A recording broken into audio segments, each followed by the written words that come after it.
नववर्ष बहुत बहुत शुभेच्छा बहुत बहुत अभिनंदन समस्ते वर्ष भल कटू ओडिया लोकों स्वाभिमान ओडिया लोकों नैतिक साहस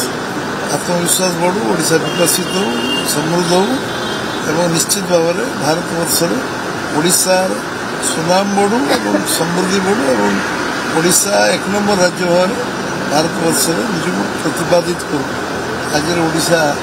आज ओडिया नववर्ष एति जगन्नाथ महाराज निश्चित भाव कामना सर आंबेडकर जयंती जो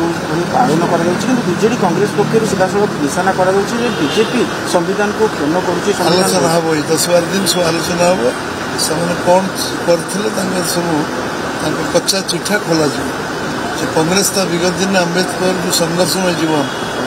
केमती पंडित नेहरू कौन व्यवहार करते केमती इस्तीफा देते प्रति कौन व्यवहार करते से विषय सब 15 दिन धरी चर्चा आलोचना हम विभिन्न जगार विभिन्न स्तर में बुद्धिजीवी मल चर्चा हम तल स्तर में आलोचना हम कांग्रेस कौन करता कांग्रेस कौन व्यवहार करता मरवा पर कौन व्यवहार करता बंचित बेले कौन व्यवहार करता तार चर्चा आलोचना निश्चित तीन दिनिया कार्य जो शिविर सरी कौन कहे सांसद विधायक मैंने केमी आमर 51-52 मसीह विधायक सांसद मान कर्मशाला नुह आम कार्यकर्ता कर्मशाला एवं प्रशिक्षण वर्ग एटा रेगुलर रुटीन वर्क ये आमर जो विभिन्न कार्यक्रम कारण डिले होता जमी प्रशिक्षण वर्ग सब स्तर में यापर हम आज आम जिला प्रति जिला जमी प्रशिक्षण वर्ग हुए विभिन्न विधानसभा हुए ब्लॉक हुए प्रशिक्षण वर्ग पार्ट ऑफ द आम organisation part of the way of life यहाँ पंचायत पौर निर्वाचन आगामी दिन में कम दब और तृणमूल स्तर में कि भाव बीजेपी को लोक मैंने अधिक भल पाए प्रशिक्षण कंटिन्यूअस प्रोसेस पर्याप्त लोक शिक्षा ग्रहण करे समस्त अनुभव अभिज्ञता अनुभव ज्ञान परिसीमा किसी ना ज्ञान समस्त ज्ञान नॉलेज इज पावर